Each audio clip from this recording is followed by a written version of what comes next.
J'aimerais vous raconter, mes amis, quelque chose dont j'ai été témoin le jour de Tisha B'Av, donc il y a bientôt 2 semaines. Donc on a terminé la tfila de Mincha, et devant moi il y a une personne d'environ 60 ans qui est en train de plier cette filine. Et à ce moment-là, le rav de la synagogue s'approche de cette personne, et il commence à lui parler. Et moi je comprends que le rav lui demande de prendre la parole. Maintenant il demande à cette personne de prendre la parole. Maintenant moi je vois que cette personne elle est un peu étonnée, elle est un peu gênée. Le rav insiste.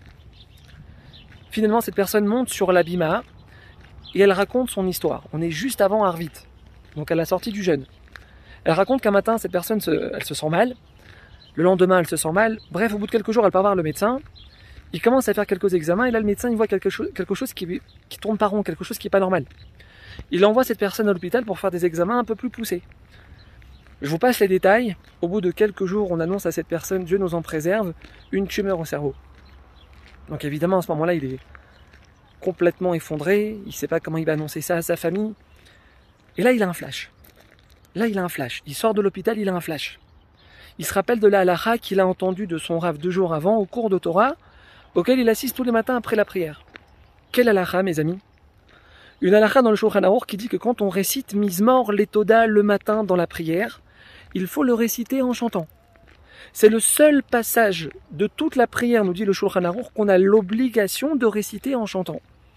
Donc il sort de l'hôpital avec cette nouvelle catastrophique, et il se rappelle donc de cette halakha. Maintenant cette personne elle est chazan dans sa synagogue, c'est lui le chazan.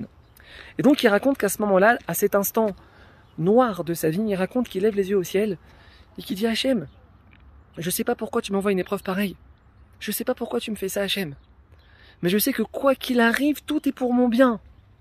Il dit qu'à ce moment-là, mes amis, il prend sur lui de chanter tous les matins Mizmor Letoda. Maintenant, c'est pas qu'il le chante dans son coin. Il est chazan, il le chante pour toute la synagogue, alors qu'ils n'ont jamais été habitués à le chanter. Donc il prend, à partir de ce moment-là, de respecter cette halakha. Et donc, à partir de cet instant, tous les matins, il fait Mizmor Letoda à la synagogue en chantant. Dire merci à Hachem en chantant. Maintenant, lui, il a absolument aucune raison de chanter. Et encore moins de dire merci en chantant. Un mois après, il retourne à l'hôpital refaire des examens. Mes amis, écoutez bien, le médecin, il est sous le choc. Il lui dit, monsieur, je ne sais pas comment vous l'expliquer, mais vous n'avez plus rien. Les radios montrent aucune trace d'une tumeur.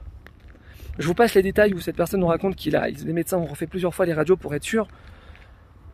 Mes amis, la force du remerciement. La puissance incroyable du remerciement dans un moment où il n'y a aucune raison de remercier. À bientôt.